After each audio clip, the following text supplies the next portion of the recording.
I think we should start with accepting the minutes from last week that Jerry always puts together for us. Does anybody? I'll make a motion. Okay.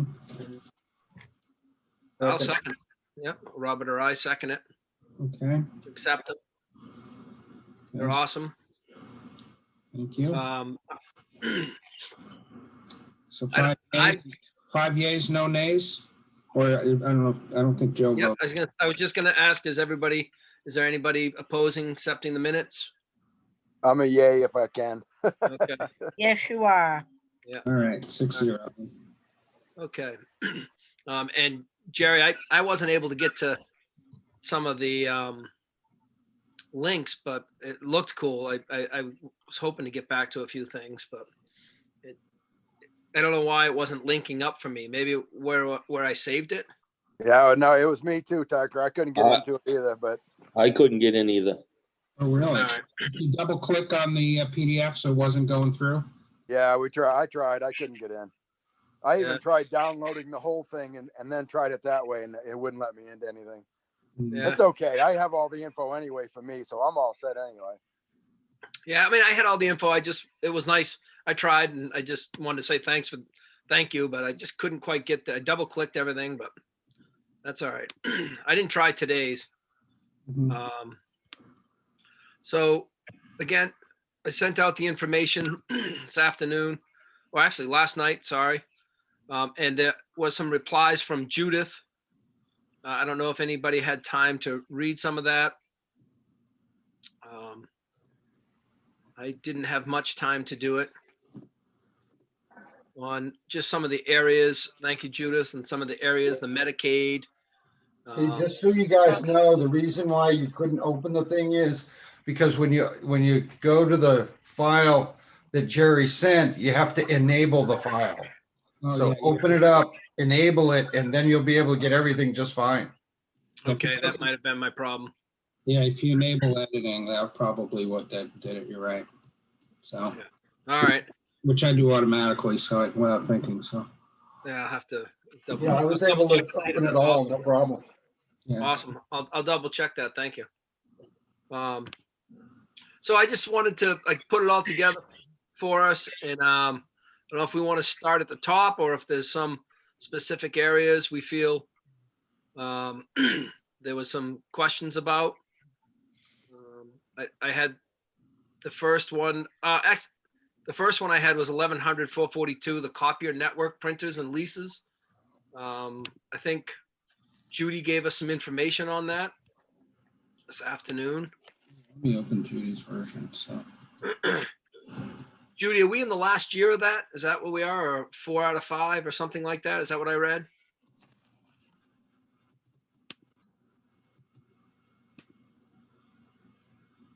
Judy, on the copier leases? Yeah, sorry about that. I forgot I was on mute. Yeah, it's 4 out of 5, so we have another year to go.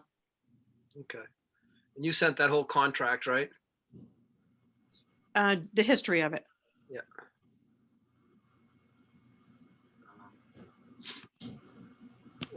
So is this particular line item specific to that contract and that's it? Yes. Okay, well, that's easy enough then. Okay. so we're not going to change that item. I think is the consensus, right? Or recommend changes to that. And that's what I was going to say is that, does anybody have any questions or concerns or feels that I don't know if we can change it due to the contract. Obviously we could to some degree, but does anybody have any reason to change that or to get out of that? Or No. try to, our recommendation, change that? No, all we want to do is see the contract and know that the numbers are correct and that this was a single line item for that contract. That's just validating the thing. Yeah, and like for next year, we might want to see if there's some efficiencies. We have a lot of copiers and this, that, and the other throughout the whole school, and there may be some sharing that can happen, or one or two fewer pieces of that type of equipment. You know, a lot of companies have to go, a lot of companies have to go to a room. They have to go and there's the equipment and take turns, not have that kind of stuff spread out all over everywhere in every department. You know, that's how a lot of companies and governmental entities operate. You go to the room where the equipment is and use it. Yeah, the problem is sometimes if you print some stuff about students like guidance, that with confidentiality, if it prints and there's somebody else in the room and stuff like that, it sounds really easy, but it is really difficult to do. Well, you have to stay right there. You know, you don't go off and leave it. You've got to stay right there. You know, I know from experience that sometimes you'll have 100 people sharing, going into the same room and sharing the equipment. That's the only thing, but that's not for this budget. Probably that's something to think as we put together our zero budget the next time. Yeah, I think you're right. That's, like I said, we're in a contract, and that's something that we look at further down the road. Number of copiers, whether you reduce it. So, all right. The next item I had, and again, if there's something I've missed or something, please let me know, guys. 1100 610. It was the general supplies the K through 12 program, which was the copy of paper, all of that. And I guess there were some questions about that number. Did someone have some questions for Judith? I Yep. think, didn't we want to, and, you know, we wanted to get the vendors invoices and almost know how much paper, what do we spend on that kind of stuff system wide. Remember, we thought that would be a cool idea to get all of those supplies and papers all to know what we're spending, all lumped together in one grand total. Yeah, that was our question. There was a lot of general supplies under every heading, and it always mentioned copier paper. Does anybody think that we're buying too much paper and stuff? I mean, Well, that should be easy to find out. I mean, we Yep. buy it bulk and then distribute it throughout afterwards. So it should be pretty Written in easy the to document figure I out. gave you. The information is in the document I gave you. Oh, The- I haven't the seen it, Judy. I'm just reason explaining this how was it even- works. The reason this was even brought up is because of all the different line items we found for general supplies. There was just line item after line item after line item, and a couple were $10,000. And there was no, you know, there's this, you know, each grade has a line item, and, you know, great, that's the way somebody says it's got to be, but that added up to a pretty big number. So that was the reason why everybody was like, well, maybe we need to cut this particular one.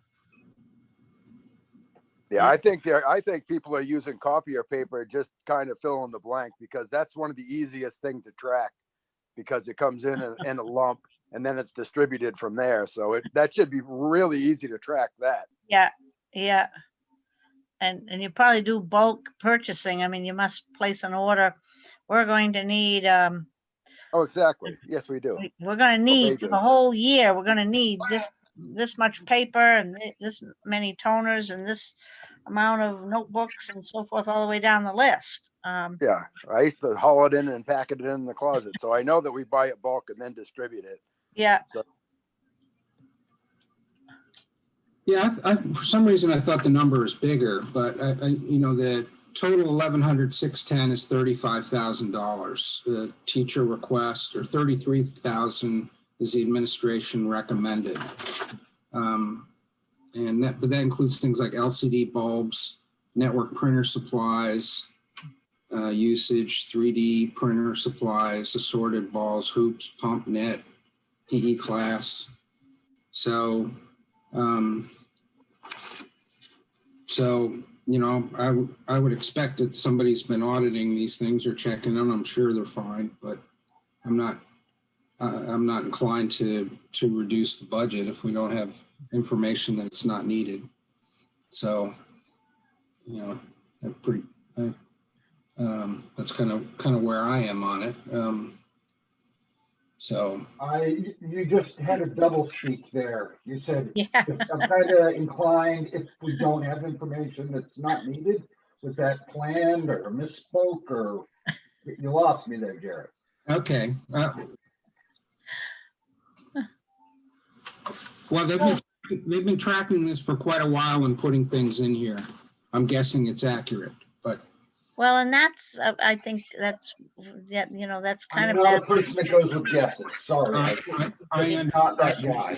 So I either need to see documentation or I'm for cutting this. you know, Should be easy to document. That's the point. And you said it yourself a second ago. This is coming from orders from the suppliers. This is easy to document. Show the documentation. Show me how the numbers built. Don't guess. Don't say, oh, this is what we did for the last 10 years. None of that. Show the numbers. It's easy to put together. You got your documented line item here. This should not be tough. Bring the numbers, or I'm for cutting it. Should be easy. well, And I I- think, Well, I think blindly cutting it with no reason is kind The of, reason is because if you can't produce the numbers made up. that's the reason, Joe. yeah, I This think could that's kind very of easily irresponsible. be produced.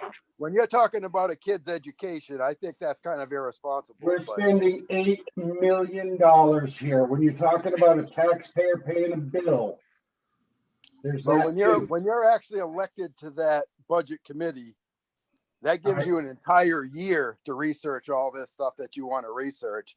And you're trying to combine all this down into a couple weeks before they got to present the budget. That's what it is. I get to ask the question. You don't want to supply the answer, Joe, that's fine. But then I get to say no. You It's can, that simple. absolutely. No, I agree with it. Yeah. You have the entire right to say, I think we should cut it by this much because nobody supplied me with any yeah, documentation. and I agree. You can do that.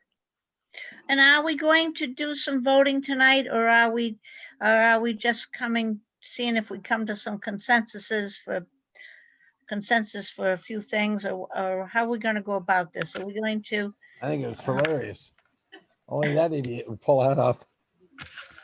John Ham, you bet them. Oh, what am I doing wrong here, Kay? I hope you come were on. talking about somebody else, not us guys. I'm not getting any volume. John, you got two conversations going on. Yeah, you were talking to somebody else. There you go.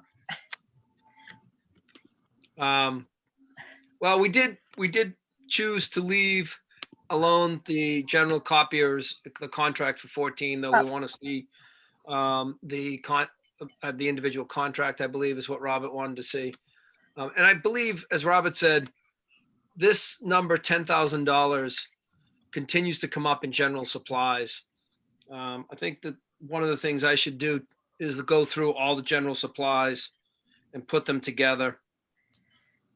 I think we need to see that. The copier, those are contracts. I don't think we can do much about that in such short order.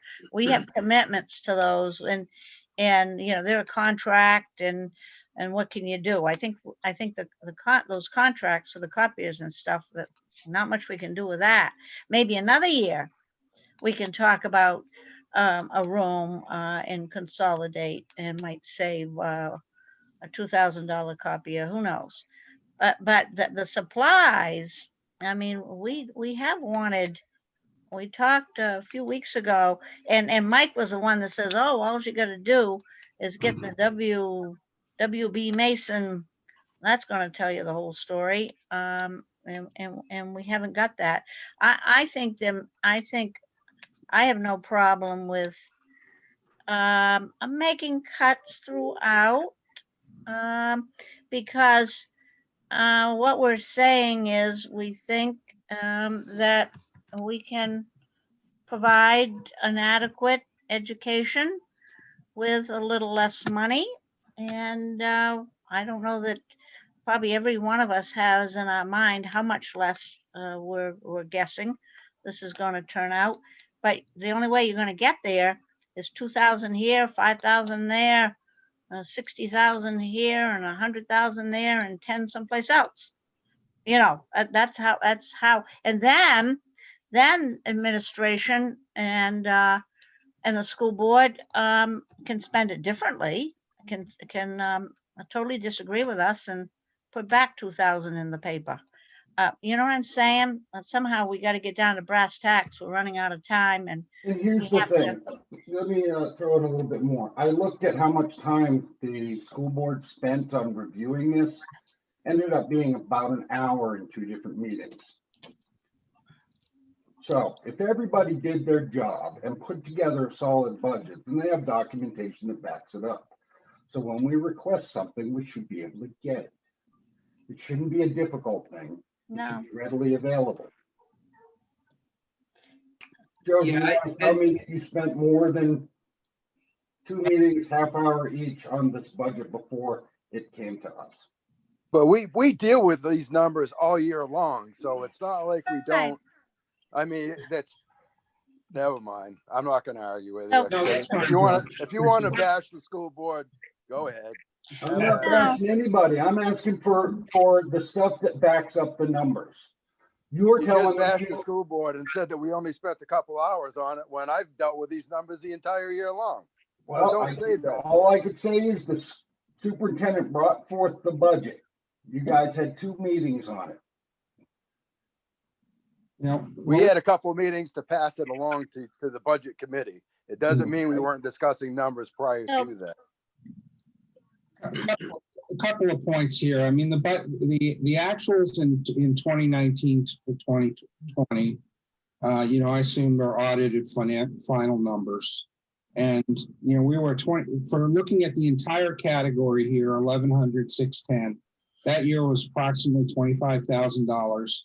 There's an extra 1,000 this year requested for teachers above and beyond what they got that year, which, you know, I feel like those are really well vetted numbers. You know, I wouldn't be comfortable based on what we have going. I would be comfortable being anywhere in the range between 26 and 33,741, which the superintendent recommends, or come out of the administration recommended budget. You know, we can put a pin in it. We have a week to go back and forth with the administration if there's you know, certain areas where our overall reduction, you know, based on some of these factors like this, they say, no, we really should put this back in because that's good. And you may come up 3 or 4 times, but I do think we have to start putting numbers on this if we're going to make a recommendation on the warrant article that's going to be presented 8 days from today. So, and I, you know, I'm open to, you know, changing my recommendation between now and then on things like this. So, or really, I'm probably on any item, but I do think we have to start saying, look, we've asked a ton of questions, we've gotten a ton of documentation. You know, maybe not everything we want, but based on what we have, you know, we make a recommended number in here and adjust the warrant article from the 8.01 million that was in the initial budget. You know, with each change that we make, whether it's up or down.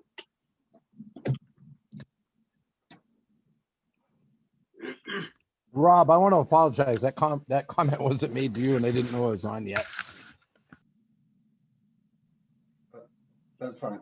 All right. So, and again, we didn't ask, and that was me. I didn't ask for anything on the general supplies. I didn't know if she put much, if Judith put anything in there. I didn't get time to read a lot of her stuff, and I don't know why she would on that one. But I think that, again, as one of the things that did come up was that general supplies comes up, and I know that the budget process has to put it in the different areas, whether it's 1,100, 1,200, 1,300, depending on the area that it's used. So the only thing I would say, if we go further with that, is to look at all the different ones in one lump sum, maybe. That's would only be my recommendation, would be to look at all the different ones to see. And then if we have questions on documentation there. I don't know if anybody's thoughts on that, or they said just the 10,000 number came up a couple times in general supplies, and that gets a little confusing. That was my only concern on it.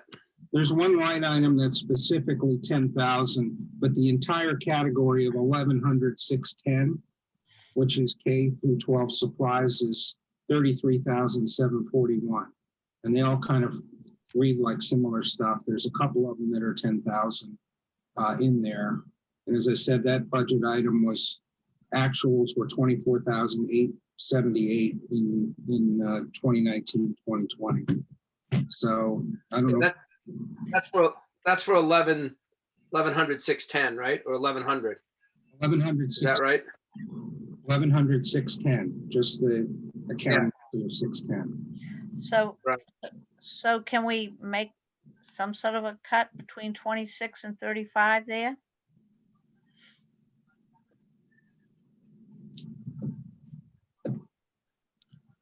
Hold on. Is there a recommendation? I mean, we have to make a someone has to make a recommendation on that. Well, I mean, I don't know. A 10% cut would make it 3150, which is more than the 26. Let's ask the simple question. My question was, do you want to show us documentation to support the number? If they want to say no now, then we can decide whether or not we want to cut. If they want to say yes, then we wait for it. What I'm saying, Rob, I don't think we should wait. I think we should put in a number. Yep. And if we get additional information that might change our mind, then we can take that into account. Because people have been bending over backwards. 10%. 10%. Is $3,374. Off it almost brings the supply budget down to 30,000. Yeah. So, I make a motion to cut it 10%. okay, I'll support that. All right, so we have a motion and a second. All those in favor in cutting it 10%, that's 1,100,610, the supplies for K through 12. What does Those in that favor? number equal? When you say 10%, are we talking 10% of the 10,000 or the 30-something thousand? The 30, 10% of the 35,000. 10% of the 30,000, of the 33,741. That'll put us down around 30,000, which is still more than they spent in 18, 19, and 19, 20. That's right. So, All those in favor, 10%. That Aye, would be, I'm in favor. aye. Joe is me. Okay, all those opposed? No, I'm not, I would abstain from this vote because I've already voted on the budget that it was handed over. Yeah. So all those opposed to 10% cut? I'd like to see it higher. Well, amend my motion. Yeah, I'll amend it to 5,000 even. I'll second that.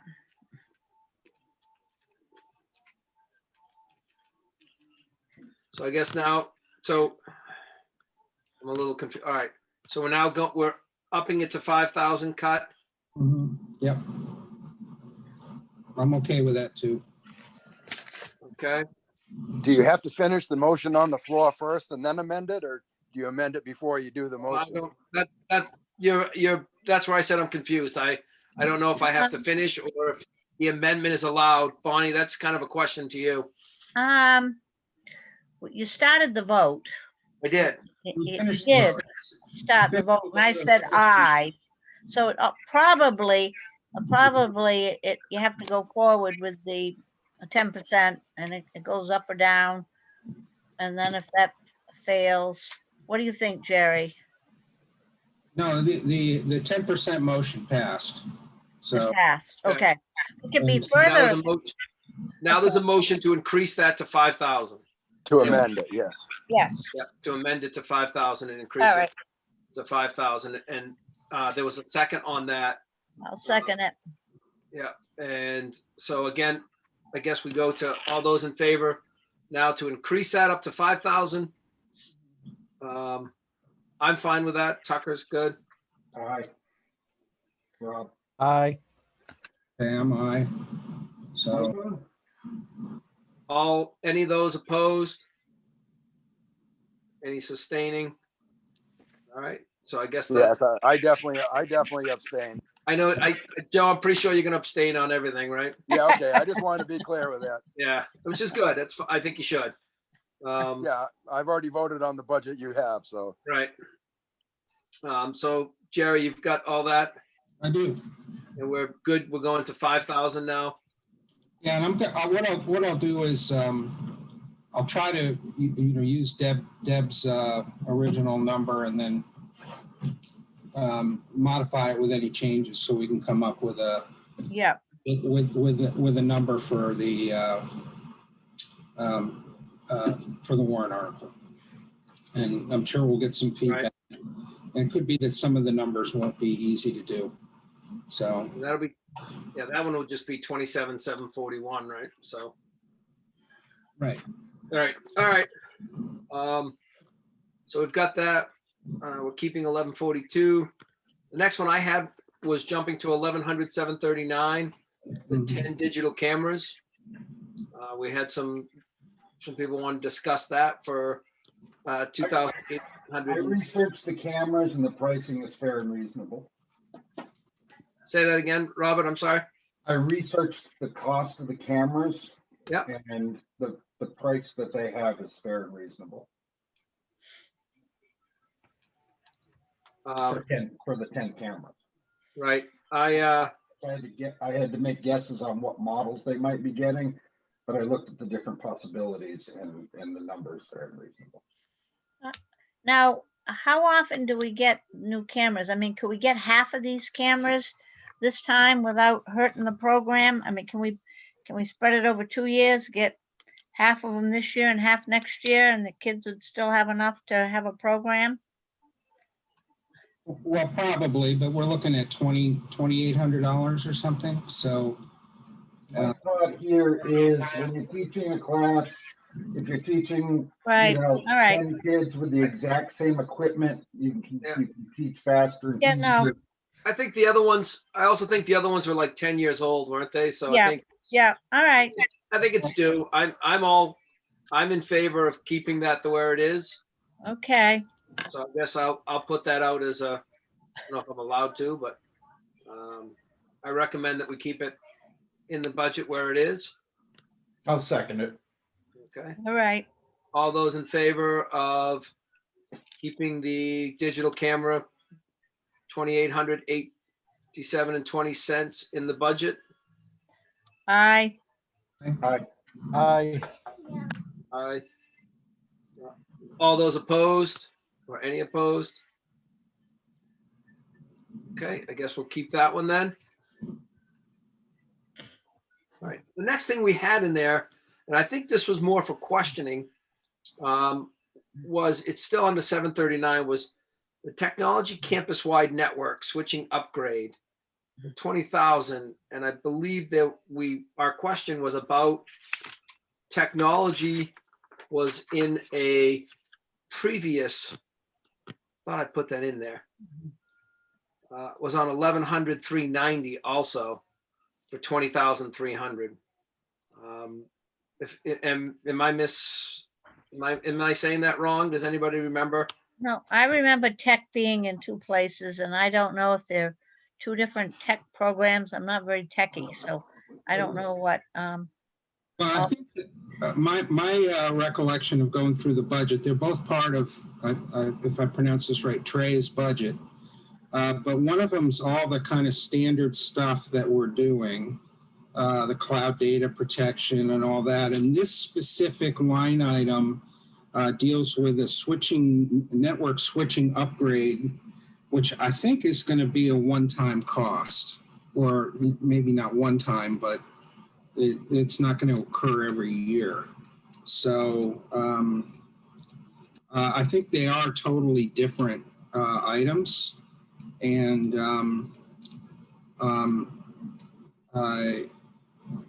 that there was some degree of backup putting in it, even though the presentation didn't have all the pricing in it. So Now, the question on this one, if you have to think back, is that it was there was something about a previous budget for switching, right. and then it was showing up again. So the question was whether or not the switching had already been done, and this was just, I mean, you don't need to get new switches every year. And or appropriated and not done. Yeah. I mean, it's only previous budgets were 2,700 and 4,900. And then this one, it seems like the switch is happening this year to an upgrade. I believe Trey, and again, I know I was supposed to, I forgot I didn't have the capability I tried to scan it into my computer. It didn't work, of sending out the information he gave, though it didn't give any numbers on it. It talked about the dark net and stuff. But I don't think for this school year, it had 25,000 budgeted. Yeah, I remember we were, and now the request is for 20,000 for next year. Oh, you're right. I'm sorry. The point is, we figured the 25,000 already covered and paid for the switches, and right. Done. So this. Oh, you're right. I'm sorry. Yeah. You're right. Yep. Can I interject a little bit? So I guess. Please do. Please. Yep, give a little clarification. The money in this year's budget was for Wi-Fi upgrades. The money in next year was for the switchers, and it was, I think he said it was 2 switches or switching units per school. And then in prior years, he had updated all the wiring and infrastructure network within the 2 schools. So this is kind of like the last piece of upgrading those switches in the schools. I don't understand the switchings. The switches. It's a piece of equipment that I everything. I understand that. Network switching upgrade to me is like we're switching to a new network. Oh no, it's updating the switches, the switch equipment. It is a piece of hardware that is required for when you have a large number of users logging on to internet type structure at the same time. So. Right, it's like a big panel, and you have all the wiring, everything going in, I think, into this one big piece of equipment. But he's got a couple that he's going to put within the schools, different locations. Is this going to get rid of older equipment? Is that what we're doing? I think it is replacing some old ones. Yeah, because we do currently have. Again, he updated all the wiring the last few years, and so it's just been updating the whole system. And he did go over that in his report. I'm not, he's the specialist in that area. Well, technologically, we're moving so fast and everything. So I guess I believe that these are all wonderful improvements and add to the educational process. Techie things are changing so quickly. They're antiquated quickly. Yeah. I guess I find it unique that it's a round number of 20,000, but that's not for me to. Well, yes, and that's true of everything. That is, we've made that comment. Everything is $100, $5,000. Yes, so it's not based on a bid. Any of these numbers are all rounded up. Yeah, absolutely. There's not in there like $3,145. because that was a bid price you got. Yeah, no, it's true. And I don't know if I'd want him to get a definitive RFP for a piece of electronics Yeah, 10 months ahead of time anyway, because the technology gets better and the prices change. yep. So I'm for some things you need a definitive quote. For this thing, I don't think you do. Well, I gotta say this, Jerry, that in technology, equipment gets cheaper, it doesn't go higher. That's right. Because new technology comes out, and, so. I agree with you. That's exactly right. If you do a network design and you get a budget for it, you build that network design. You don't change it midstream and keep doing it, or else you're just throwing money away. Mhm. Good point. This is one of my areas of expertise. The in his proposal that he gave and the piece that the paperwork they gave out, it says proposed re-engineer of the network topology and design. Last step for completion of upgrade. And that's where my confusion was, that if it's just and I understand it could be the box that you're talking about, Debbie, that a whole bunch of wires go into network topology. I assume that just means wiring and putting it all in place. So, because they acquired the 2 network switches to support the fiber optics in 1920 between the 2 school buildings. And of course it got delayed because of the COVID. So that's just what's on his time frame for the information that he gave out.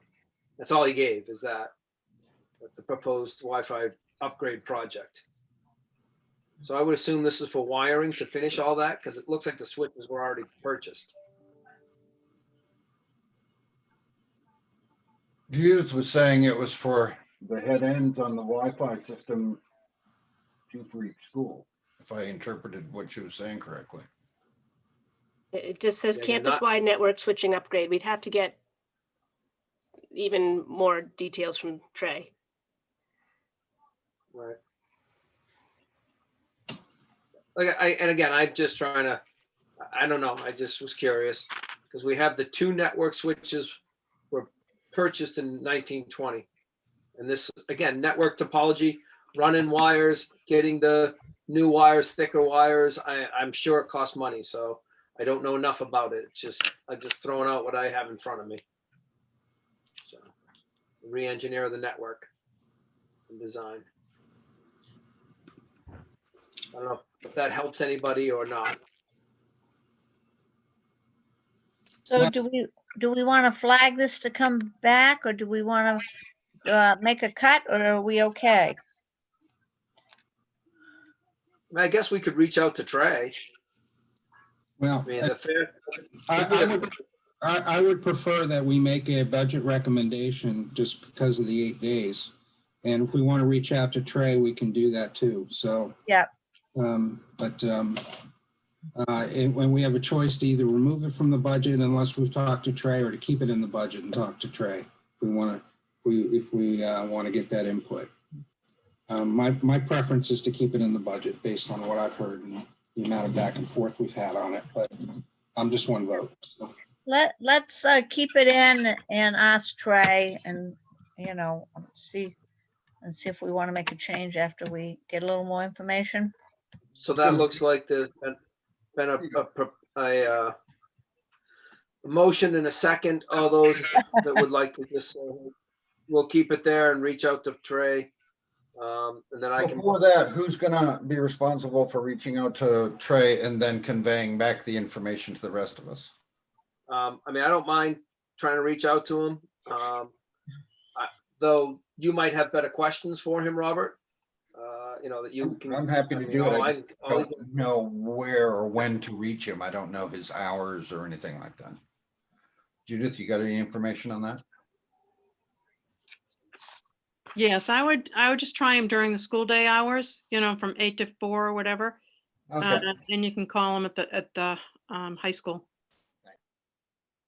I'm not is sure there- what its extension is right now, but Is there an email also? How's the email go? yeah, you could do email is T Aldridge Lin-Wood.org.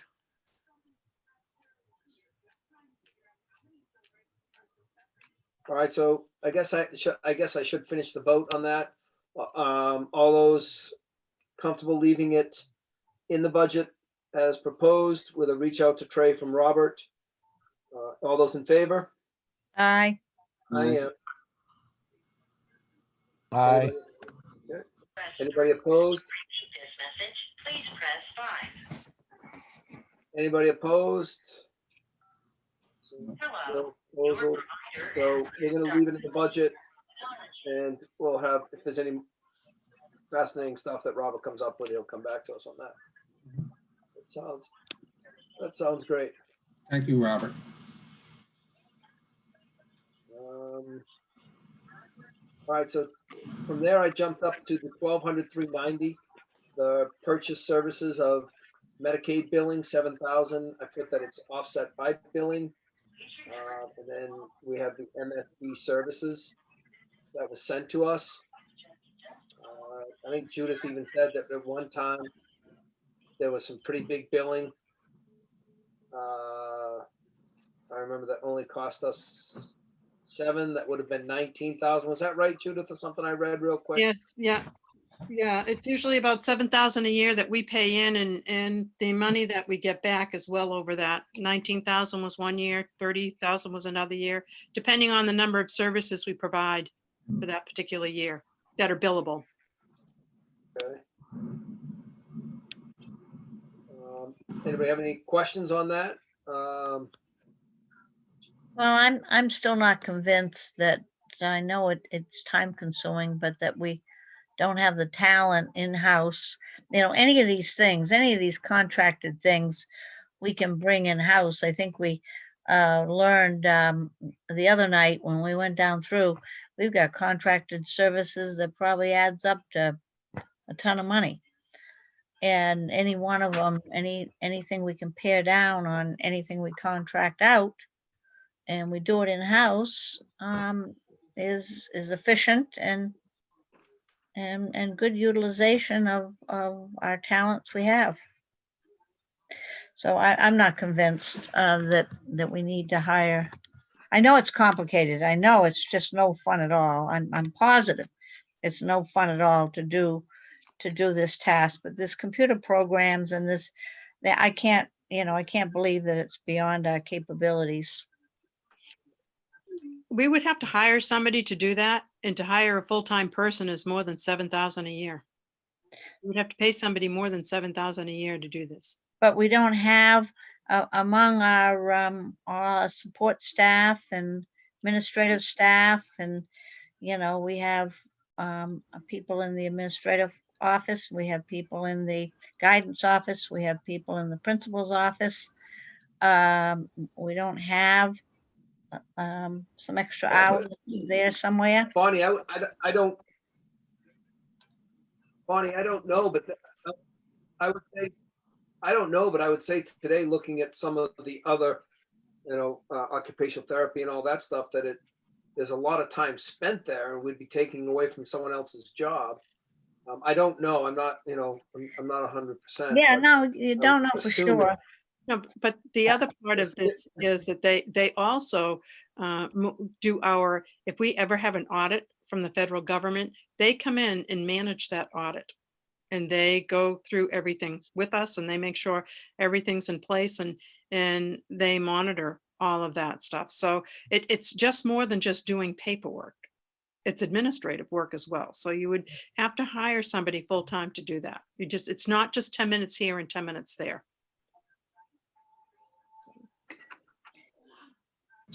So it wasn't always done with a subcontractor. It's been done in-house before. Yes. It has not been done in-house.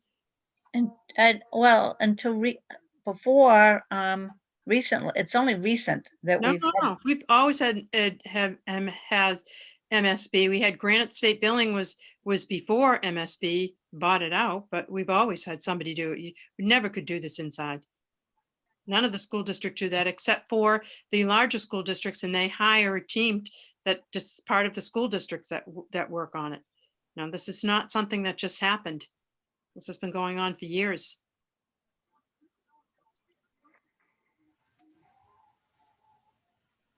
Right. I can't speak to this one well enough. Any other questions or concerns or emotion? No, I would say I don't think we necessarily would have to hire anybody to do it, but I think it's, Yeah. I think it's well worth $7,000. So I don't recommend Right. moving away from it. I would support keeping it in the budget for this year. So. Anybody want a second?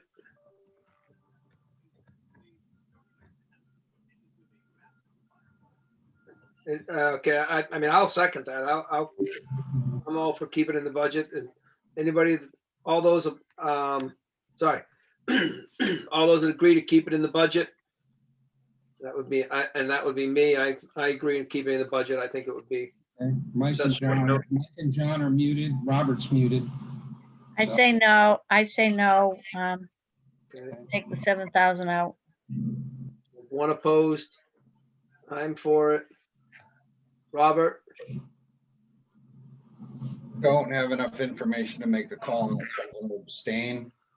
John? I'll abstain too. I need more information. I want to check with other SAUs or other school districts, see what they do. I'll do a little looking around. Okay. Mike? I'll abstain. I'd like to see more information, I guess. Right. I don't, just because, the only reason I say that is because, and I'm probably wrong, but I thought this was relatively new. Yes, it is. Maybe I know it just- is. Maybe it was just discussed that went from I know it Granite is. State to MSB or something, and that's what I'm thinking, maybe. No, I see where, for $7,000, we can't hire anybody. No. But we Can I have, interject? And give some more information? sure. Please. Because we sent you 3 pages of information this afternoon regarding those services. It's a lot of legal stuff. There's a lot of compliance issues. I've been here for 20 years. We've always had a Medicaid billing service. It was Granite State, as Judy stated earlier. They were bought out by MSB. The 7,000 represents the 8% fee that we pay for any revenues. There's a revenue offset on the other side. So it's a very small fee we pay to do a huge job. I mean, again, the information that we sent out to you shows all of the services that they provide for that 8% fee. They don't bill us unless we get some revenues. Yeah, I think I'm with Mike. The 7,000 is fairly new. I go back quite a bit and somehow it got done without having a contract. And here we go again, contracts. Tucker, we had a vote Yes, 2-1 to keep it in the budget for now, with 3 abstentions. John has offered to take a look at other schools, and we can revisit it at that time. Yeah. So That's great.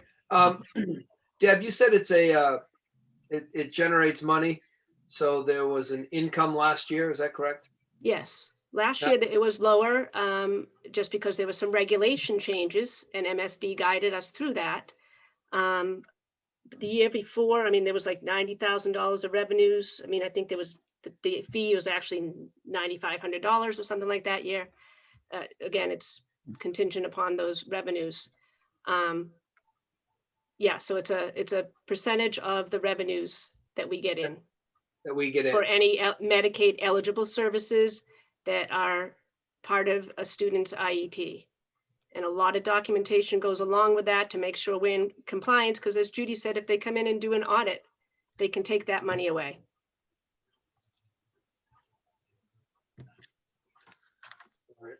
Deb, you said that it's been going on since you've been here. Would it be in a different line item up until recently? I don't know. I could go back and look at that, but I don't think so. It's always been in special ed as a contract. Well, I don't know the exact, it was $390, $1,200, $390. Yeah. And but it hasn't always been 7,000, John. Again, it's a percentage of whatever revenues that come in. Yes, okay. Some Thank years you. it's higher, some years it's lower. I mean, I agree with Mike. For 7,000, you can't hire anybody to do that. I get it. I'm just wondering if we're looking at it now from a different angle than we used to.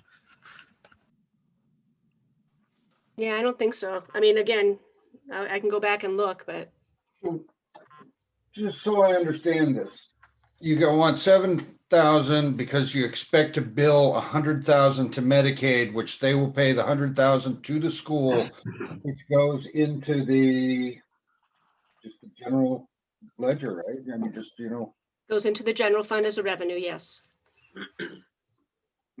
And again, it's, yes, so we get money based on any so, Medicaid eligible services that are in a student's IEP.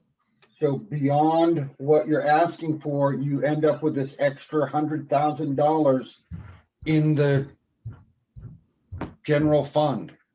Well, That- we have that to, when we set, when they potentially actually right set now? the taxes, we have to estimate our revenues. So that portion of it happens in September, but of the following year. So we would estimate how much we think we're going to get in revenues. So that gets entered into the equation when we're setting the tax rate. So it would be that much less money that would come from like the towns.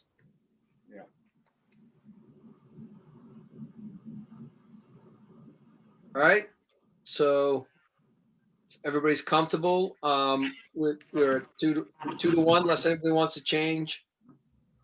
We're 2-1 with John's going to look into some other SAUs. Thank you, John. Sorry, I lost where we were. I'm now at 1,200, 321. The partner program. At 208,000. Again, we've heard that this is the partner program. 7 students plus paras. Is that correct, Judy?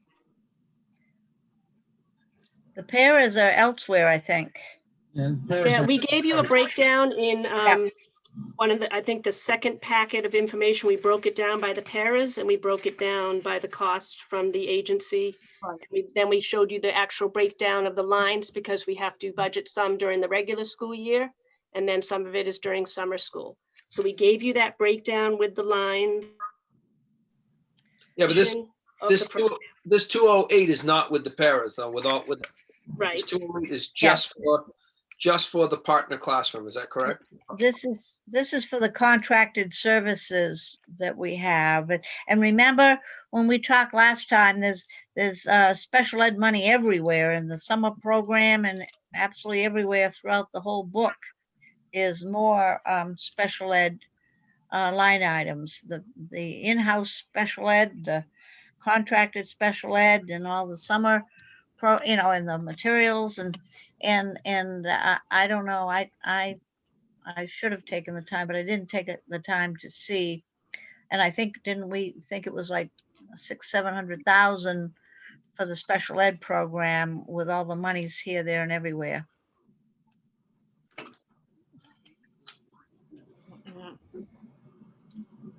Yeah. Yeah, there was some special ed and there is summer and that is an extension because the contract is only for 10 months, which is just the school year. And then the special ed, this program continues through the summer, right? Yeah, I mean, we're looking at something close to 625,000 based on the complete packet that we got earlier, and it's a pretty extensive program. They certainly received a lot of information documenting the program, what it's being spent on. It's a very intricate set of variables to support these children, special needs children.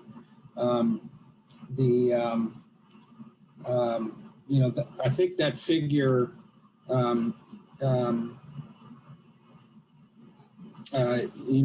than the director of special ed, covers overwhelming majority of those things being done.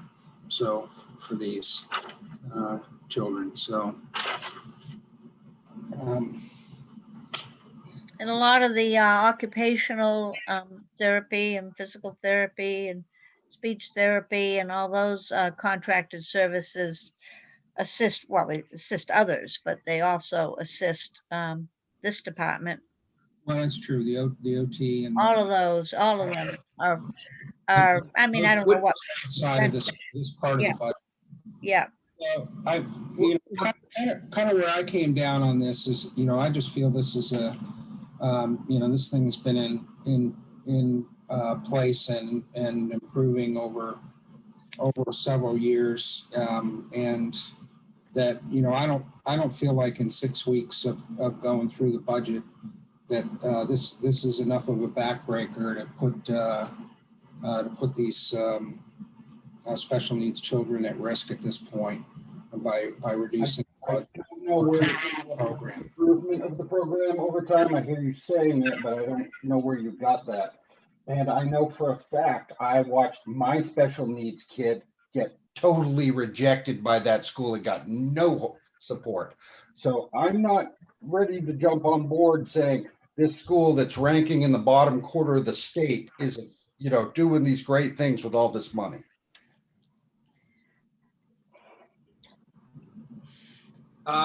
I would also ask Judith, I believe a lot of this is mandated on us also, these services. And again, if we don't provide them, we must provide them and they will be exterior.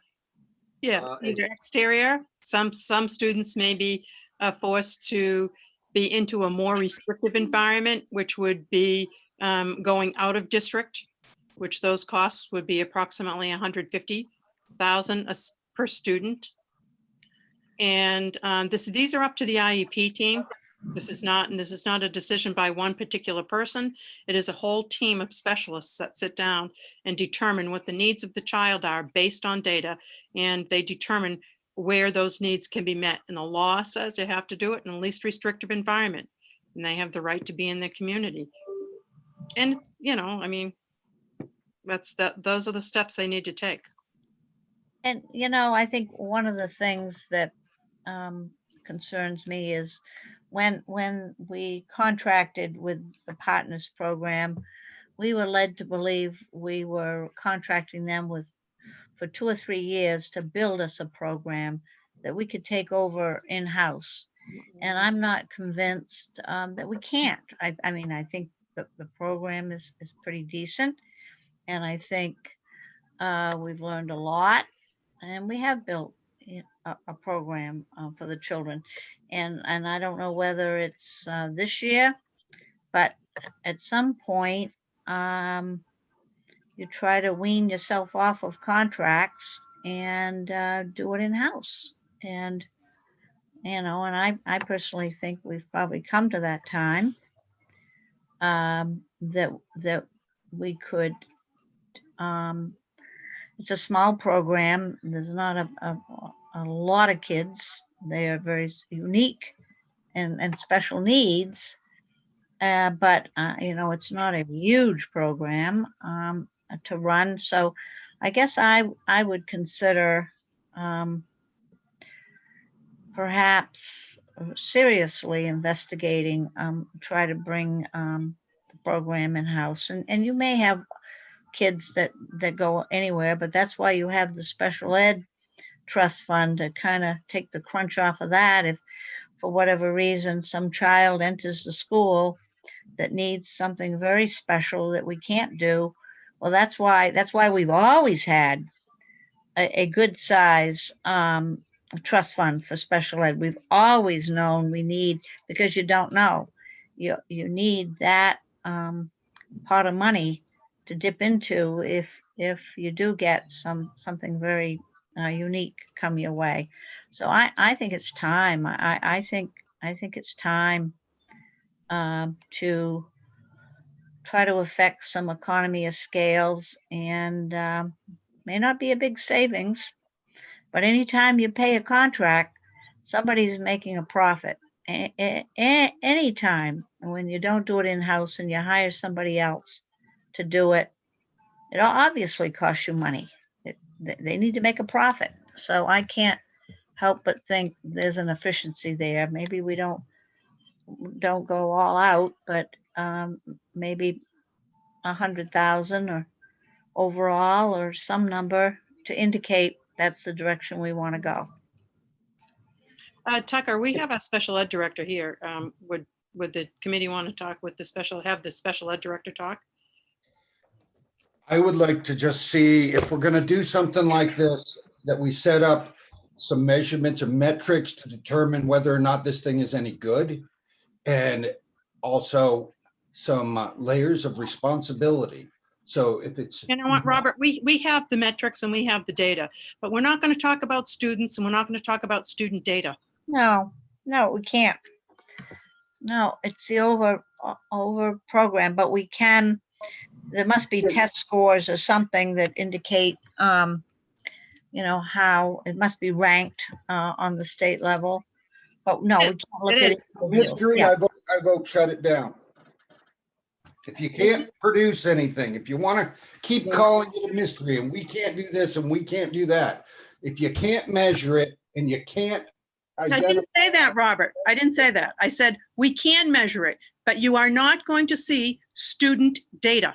No, actually not. student data to measure the success of the program. We see it, but you're not. I'm not going to give you individual student data. Good So for you. I don't want to see it. I didn't ask for that. Why Yeah, I are don't- you even bringing it up? Why are you pushing that? Because I don't like your attitude when you do it. Because I'm going to come back Hey, in your face every time. Yeah, Robert, Enough. It's enough. Robert, okay. And Bonnie, what you said, I mean, I actually don't disagree with you on, Right. It would be wonderful to do it in-house. It would be wonderful to have those skills there. You know, a contractor is always something that if you can wean yourself off of. Again, I don't know if it's profitable to do that or not, but it's always nice to have, you know, a community member. And I don't know if maybe Partners isn't a community member to be part of it. Though I also don't know enough about the program. I do know that they are mandated by state. I do know that we have to give to these 7 students or however many it is. I think they're figuring 7 this year. And I don't think that we have the time to research that. That's my concern. Because I think that would be a great research, and I think that would be a great project. That's my concern. well, Sorry. and it would obviously take the right teachers, the right staff.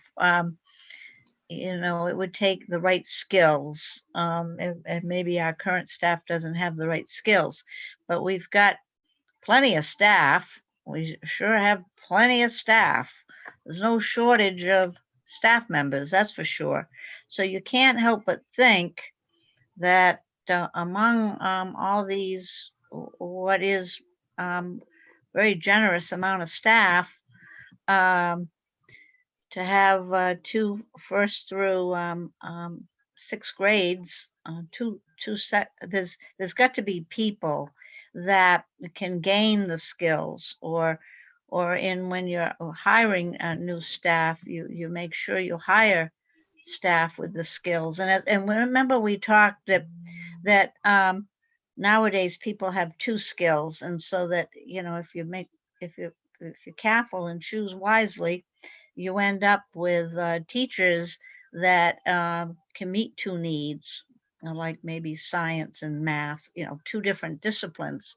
And if we carefully utilize the high number of folks we have in our system, there's got to be a way to have enough staff in-house to run a program without once again contracting it out.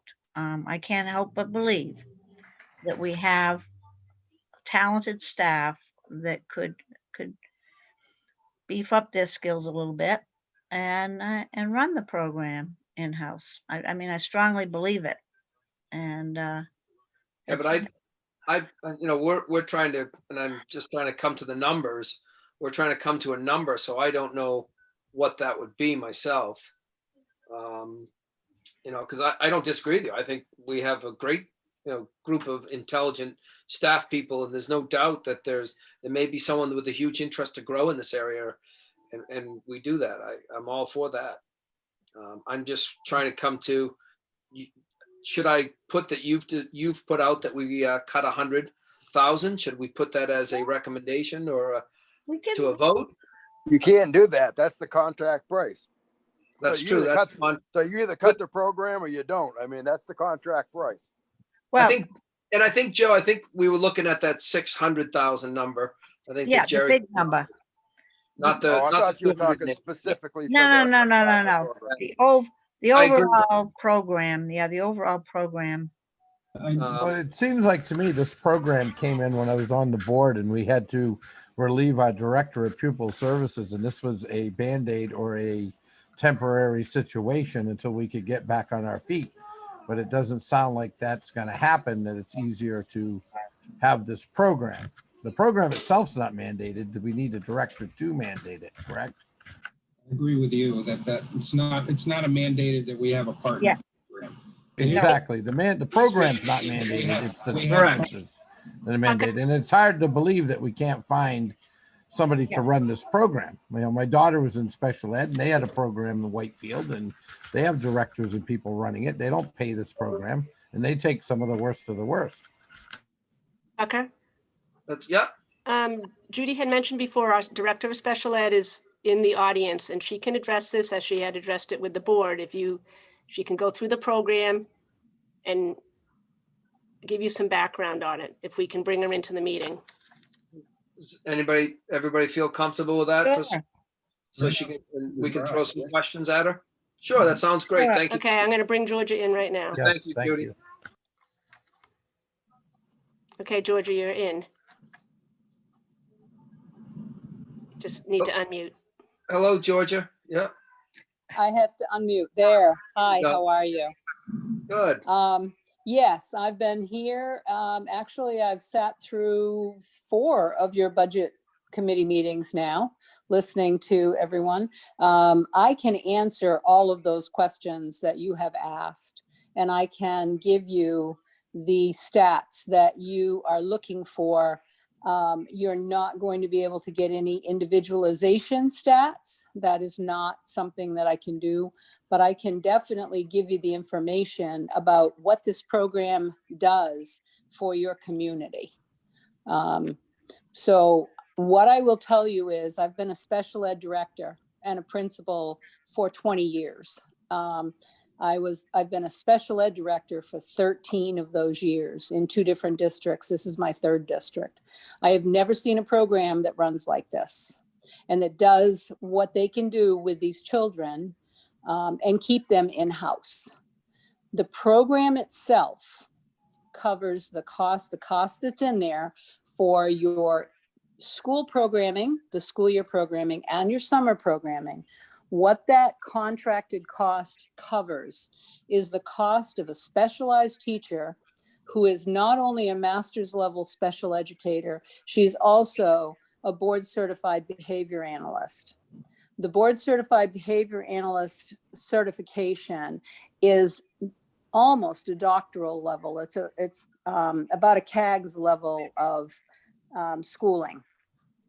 We have this teacher, and $100,000 of that too is that teacher, her benefits, everything that would go with it. If we had to hire our own person to do this program, we would have to hire somebody with those skills, and it would cost us the same amount of money. The rest of the money goes into the program's materials.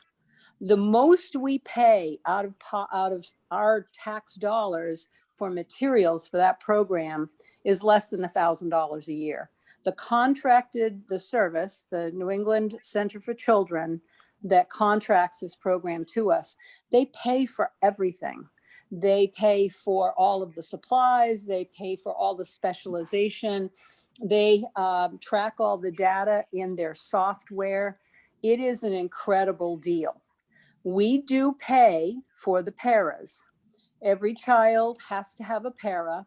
These aren't your regular special ed kids. These are kids with extremely high needs, behaviorally, academically.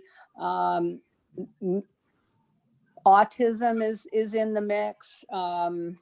Intellectual disability is in the mix.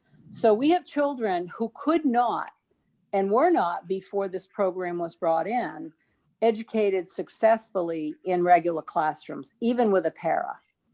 So add the para cost in, and this program is a deal. At the total cost of what we do with 7 paras and the cost of the program and over the summer, that the money we pay for that is the cost we would pay for 2 of these children to get sent out of district. And I did give Judy and Debbie, and I'm pretty sure they were going to send it to you. Someone had asked for the backup of the cost of an out-of-district placement. I have that backup. I've had that backup. What we have with this program is covering small children. There are only 3 schools, 3 residential schools, or even day programs in the state that take this age children. And the cost for us, just for the residential piece, because they're far away, you can't day trip them, for the residential piece and the education piece is almost $150,000. And then you have to, if you place children out of district, you have to transport them home to their parents or transport their parents to them on the weekends, which adds another layer of money. So what we're doing with this program is we are keeping 7 kids in-house with their peers in the least restrictive environment in their community. They have friends, they know the teachers, they're part of our school community. We can't just put these kids back in a regular classroom. And the other thing is, we can't not give them what their IEPs say. If they say that they need the intensity of service that's written in this IEP, we can't say, no, we're not going to do that. Or no, we're not going to pay for that. That's against the law. It's a sad fact, but it's a true fact. So that sums up pretty much what this partner program is. I will tell you that years ago, back in about 2006, I was not the director of special ed in Berlin at the time. I was a principal up in Stratford at the time, but I had been I had worked in special ed in Berlin for 12 years. Berlin tried to recreate this program. They tried to do this on their own. They hired a teacher. They hired 2 aides. They rented a house up by the community college in Berlin, and they put 7 or 8 kids up there, and it crashed and burned. Within 2 years, it had crashed and burned. So I can't tell you how this program has enhanced the education of these 7 children. And I can guarantee you right now, if we don't have this program, 2 children, I guarantee you that we don't have the skill set in our school to educate these children in a regular classroom. So questions, please, because I've been sitting here practically crying, and I will answer any question you have. So we were looking at 2021 budget. It's about $300,000 between the summer and the school year for the partner program. Yeah, that includes, that's the partner, that's the program and the aides. Yep. And you mean the aides that they provide? No, we hire the aides. The aides are in our school budget. The only thing that we pay them is the contract of the 200, what is it, Judy? 208 for the school year in the summer. They provide the teacher and all the supplies. That doesn't include the summer. Yeah, the summer is a totally different figure. Yeah. Along with supplies. We The get summer supplies. We actually Yeah, pay it's the breakdown. $1,000 for Want me to give you the supplies, breakdown too. that we gave you? Yeah. So the breakdown for the 10 months, it's 158,000. So that's under your 1,200, 300 account, and then 31,620 for the summers, for 2 months in the summer. So it's 189,000. She said 190, 189,000 for just what we pay the contracted service. Then we Deb- have about Deb- $247,000 for the cost for our 7 paras, their salaries and benefits. So a total program cost in this budget is $436,682. Deb, you missed the 50,000 for middle school. That's different. That's different. That's What a whole is that? different thing. It's under the partner. No, it's No. not. It's under out of district costs. Okay, I thought it was all under the partner because it's the No, partner. No, No, it has a separate line. It just says middle school. It just says. Just lost us. What is the 50,000 for then? Where does that go? Yeah. Well, now we're identifying students, so I don't know if we can really talk about yeah, that. we can't do that. We don't care about No, the no. students identifying. We want to know what is that money for? Right. For for a student who has the services written in their IEP. So we do have the 247, the 189, the 50, and in the budget everywhere is other special ed monies, like for the summer program and so forth. And Yeah, the we have special ed teachers, yeah, and we have 4 other special ed teachers. We have 4 other no, we don't have 4 right now. We have, you hang on, we have 7, 8, 9, 10, 11. We have 5 other paras who are assigned to other students that aren't in the partner program. Right. These are students, these are other students Right. who are not enrolled in the partner program.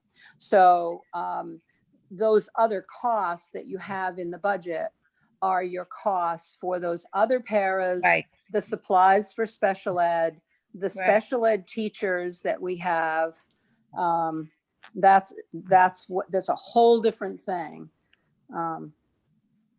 And right now we do not have any students out of district. What we have little people. That's all I can tell you. We have to educate children with disabilities from the ages 3 to 21. And that's all I can tell you. So is the middle school is dropped in number of students that we have to provide for? Is that why it went from 93 to 50? Yes. Okay. Yeah, And I wasn't aware before this that the middle school item was not part of the partner. yeah, that's not part Yeah, of no, it. it says elementary partner classroom, school year 10 months, 158,000, and then middle school, again, that's another, again, placement type situation, but we can't say a whole lot because it's very identifying. Yeah, it just looked like it was the middle school's part of the partner. No. Because the total comes down to 208,100. So Yeah, no. Yeah, it's not. No, and that's why I gave you that separate breakout sheet, Tucker, that had all that cost broken out over the line items. Yeah, I tried to get through that. I couldn't find it, to be honest with you. That's why I was hoping Jerry's thing worked, but I didn't do it right. Okay. Well, I do appreciate the presentation you gave us a few weeks ago, Georgia, or at least it made its way to us. That you, I believe. When this program was introduced to us, and I just want to verify, wasn't it said that only 3 different grade levels could be in the partner program? And that's still how it is, right? At the time, there were 3 different grade levels of the children that were in those 3 grade levels. But children in our school from grades kindergarten through 5th grade can be in the program. It was just that year that it was introduced, the children that were in the program were in 3 grades, but this program is available to all of our children that are enrolled in the school, grades kindergarten through 5th grade. And they can be integrated in the same room together? Yep. I just remember the presentation. They're not all kept in one room. We have the teacher, they each have the aides, they each have an aide. They share aides so that the aides and the children don't get too reliant on each other. So 2 aides work with one child during the day and then they switch them around. The children go into their regular classrooms to get regular instruction as much as they can in the least restrictive environment, which is the way that that's the law. So most of these kids are in the regular classrooms a lot of the day, but they come back and forth into partner.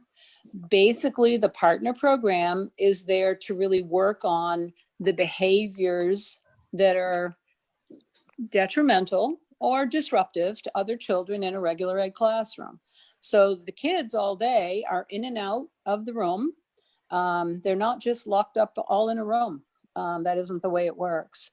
These people support and teach the skills that are needed for these children to be able to be integrated into their regular classrooms. And it's real specialized skills. We can't just take people that off the street and train them up. That isn't the way it works.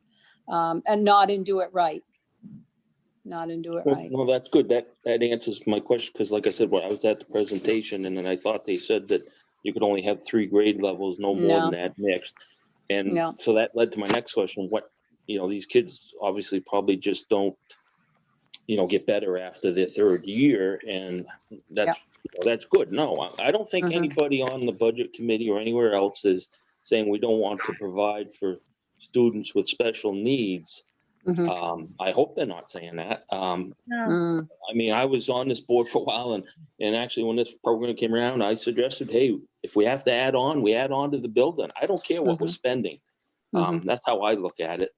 I understand what the problems were with these students, and a lot of it was behavioral, and it was disruptive to the rest of the classrooms. And I remember when I was there, we had to have, these lockdowns, and it's not the children's fault either. Believe me, I'm not signaling them out. I feel for them, and it's a lot of it's our community's problem. And and I'm not trying to cut their money, but we were under the impression that it was a couple-year program. They're going to get us up and running, and they're going to work themselves out of a job, and we're going to take it over. And I think we're all willing to fund the budget. That's not a problem. It's just we'd like to see it done in-house. Well, if I may, it's not.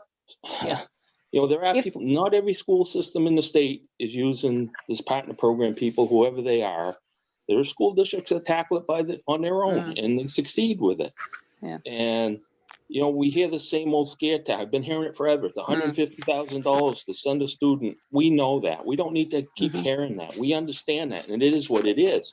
And we'll hear it tomorrow night at the bond hearing. Oh, it's only going to be 25 cents per thousand on your taxes, and it's just, come on. We all want to work together here. But that, I think, is what the budget committee's problem is we thought this was coming back in-house, which there would be a savings and it could be expanded. And I'm the one that always says it's easier to stroke a check and send your problems to somebody else. And that's what I see happening here. And it's time for it to change. I think I agree with Mike. If we hadn't been told when we were on the board together that this was a temporary thing just to get it up and started and going, I think we would be at a different position we are now. I also appreciate Miss Karen coming in and presenting this. And I think from now on next year, we need to have more people like her come in and inform us, because by the time it comes through the channels to get to us, it's diluted, changed, or not what we're hearing now. If we'd heard this a month ago, we'd be maybe in a different position. Yeah.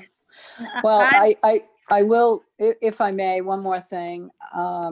I will tell you that I've been working in special ed for 35 years, and I have never seen a program do as much for so little money for so many children. The level of expertise is above board. It's more than anything we could ever do in-house. We do not have, nor does anyone else in the North Country or anywhere else. You go downstate, you can find BCBAs. They might be crawling out of the woodwork. They aren't up here. And regular teachers just train them up and do something different. That isn't how it works, not with these children. These are not your regular kids. And it just so happens sometimes there are some years when you have less kids. And what we are doing is when they go on to middle school, they're coming out of the partner program, and they've made some amazing changes in kids. So I will answer any question at any time that any of you have. But please don't mess with this program. No, That's all I can say. I don't think we're messing with the program. We're trying to learn about it. Mm, And it's not just it's the whole budget in general, and it's all. Yeah, looking at it. yeah, So I get that. I get that. Don't, it's not personal. Believe me, we care more about the kids just as much. Yeah. As we do. Yeah. Um, Can I tell you one more thing? You were talking earlier about Medicaid. I can give you a little background history on Medicaid, the Medicaid billing, which I think is important that you need to hear. Judy and Deb were not involved in this part of it last year. But the Medicaid rules in the New Hampshire Medicaid rules, of course, the simple way of describing it is the money comes from the feds, comes to the state distributes the money based on, we have to meet certain criteria to be able to take a child who's Medicaid eligible and bill those services out. So last year, what ended up happening last year, when Judy was talking about the revenue stream that comes in, the year before last, the money that you get back, you need to remember this, the money you get back from Medicaid for those paras offsets almost half on the normal year of what this program costs. So you need to kind of just keep that in the back of your head. Last year, the state, the Department of Health and Human Services, decided that they were going to change all of the rules of how Medicaid reimbursement would happen. And so basically, they shut down our ability last year from July 1st, well, actually it was from August 29th through February, they shut down our ability to bill out services for these rehabilitative assistants, which is a technical name for the aides, because they were realigning the rules. So what ended up happening was, you will see, as Debbie said, the year before, in the 18-19 year, you had almost $90,000 in revenue come in. Then last year, they messed with the rule. They threw it out and said, we're going to redo everything. And we weren't able to bill for these people. And when we were finally able to start billing for these people, which happened in March, I was one of the few special ed directors in the whole North Country that said, we're going to go ahead and bill. There were some districts that didn't even dare to bill. And I said, we're going to do it. We're going to do it right. We're going to get some money for last year at the very least. When this Medicaid billing company, all the things they do, and Judy and Deb are not blowing smoke when they tell you this is a huge, huge documentation job for someone to do. And we don't have people in our district with the time that it would take to do this documentation and not have Medicaid, not have the federal government come back on us and say, you did it wrong. We're taking your money away, because that's what they do. You can't appeal it. They just come in and they'll do an audit and they'll take your money back and you have to pay them back.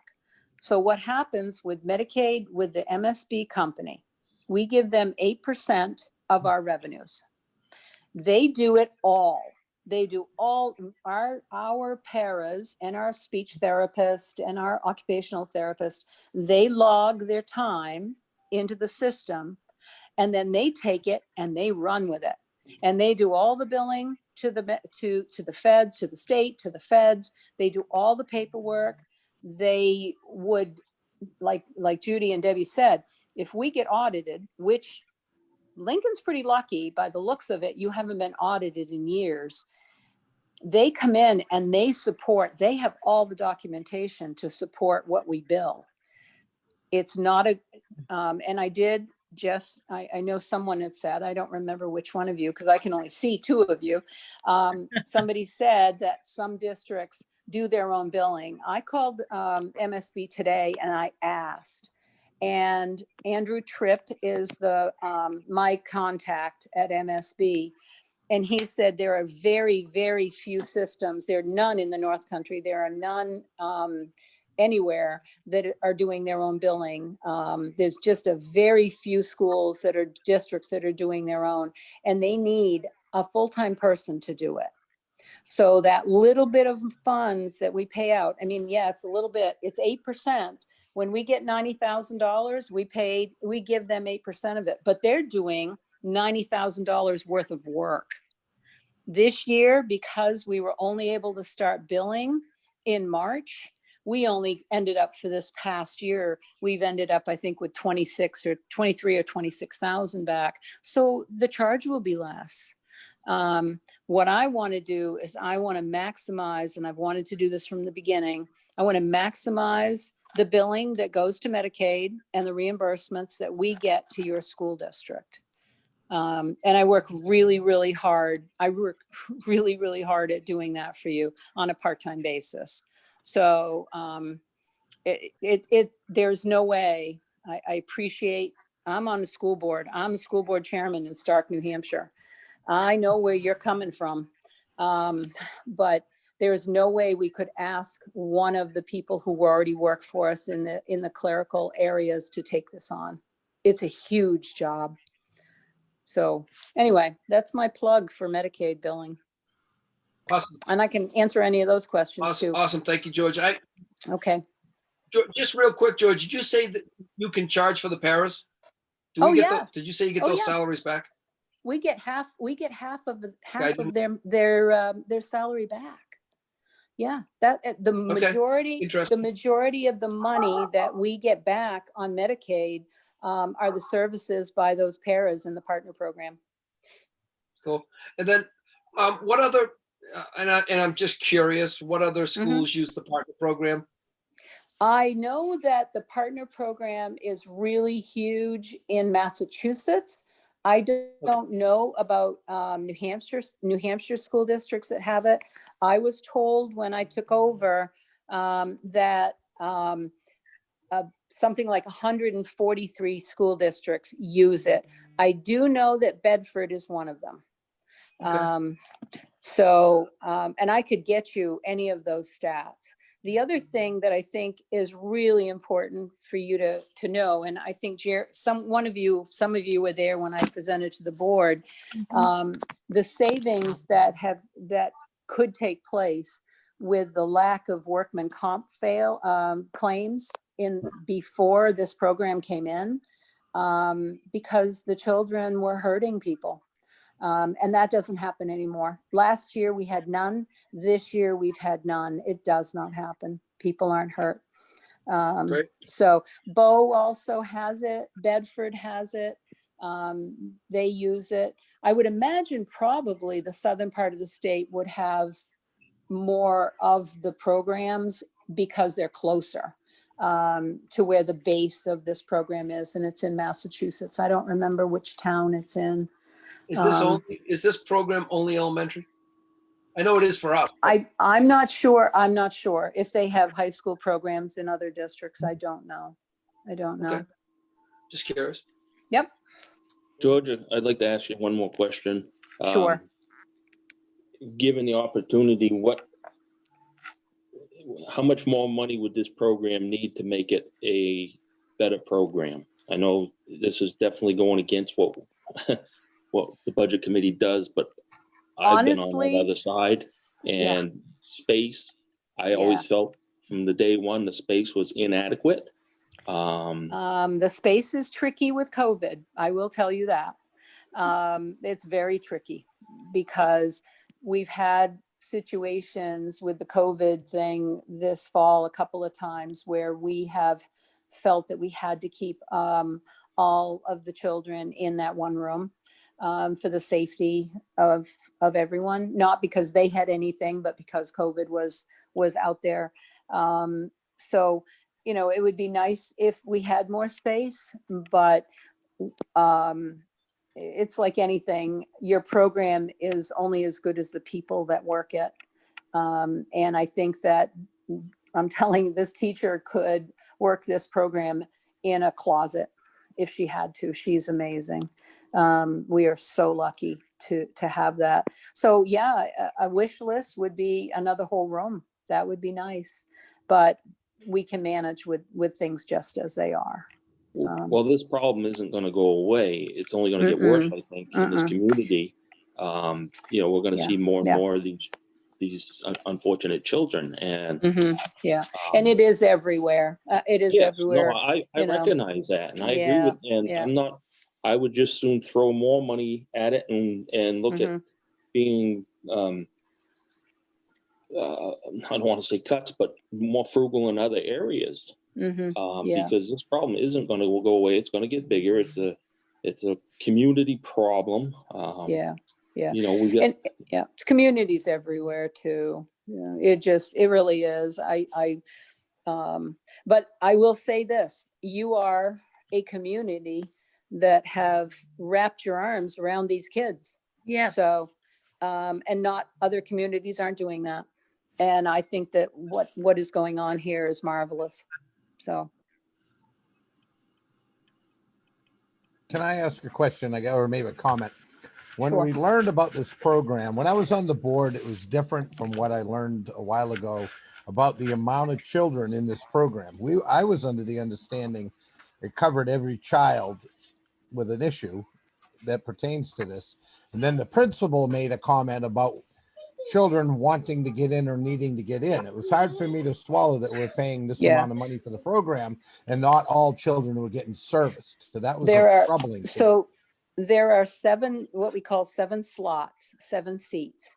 The ability to work with 7 children with significant behavioral issues we would need another room, we would need another teacher, we would do more.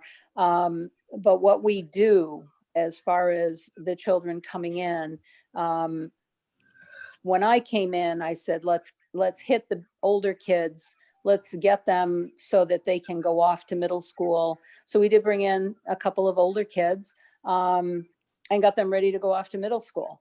And that's worked out really well. We do not have right now any students who are waiting in line, so to speak.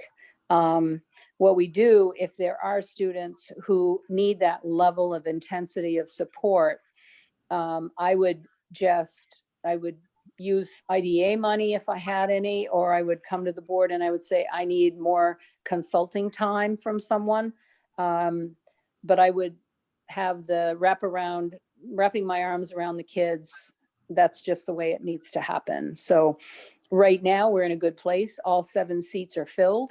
And we don't have anybody who is tearing up the school in between. So that's how that plays out right now. Thank you. That was a lot of information, but I just was troubled by the fact that there was only 7 slots and the principal made it sound like there were more waiting to get in, which along with Mike, to deal with it at a younger age is by far superior than an older age and definitely goes a lot easier. And like I said, I don't think any of us here want to reduce, cut, or we're just trying to get the budget under control because it's like $8.5 million and you got under 300 kids. Yeah. Yes, I understand that. Yes. All right. Awesome. Thank you, Georgia. Are there any other? You're welcome. Are there any other questions for Georgia, or I guess, and if not, we'll move forward. Okay. Thank you very much. Thank you for allowing me to speak. No, it was great, Georgia. Thank you. It's very informative. Thanks. It was needed for all of us. We need to do more of this. Thank you. Okay. Thanks. All right. So it's funny because that was just the 208 and we wanted to discuss it. I think we learned a lot. That was really interesting. It was great to hear. And still under that budget, though, we're looking at the Charter Academy, and we had talked that it's 6 seats, and there was some talk about changing the number of seats there. That was what's next on the agenda. believe it was 6, what did I have? It was 6,250. We have 1 seat this year. Is that correct, Deb? Yeah, we'll pick, Currently, we only have one, we're only using one of our slots, yes, One of our slots. but we're paying one of for, our seats. We're paying for 6. Haven't sold any yet. So can we estimate a lower number than 6? What do you? yeah, I would support Okay. 5, going down to 5 based on our previous lengthy discussion on this. I'd just would like say- to know a little more about the Charter Academy. Does this one student actually leave our school building? I've been contacted by a couple different teachers since we started talking about this. I guess actually they're watching us or something, but they're telling me that we got 1 student in it, and the student is actually at our facility. So I guess is it just material they provide us for $6,200? I guess I was under the understanding that they actually physically went somewhere. Yeah. Students do go there. What they also can do is some of them go in the mornings and then they come back in the afternoon and they're involved with afternoon courses, but or mid-morning, come back mid-morning and they can be involved in some of the classes at the school as well. So they could do both. So, and I not looking to individualize anybody or anything, but is this particular student leaving our facility and we're providing transportation for 1 student to wherever it is this year? Yes. That's correct.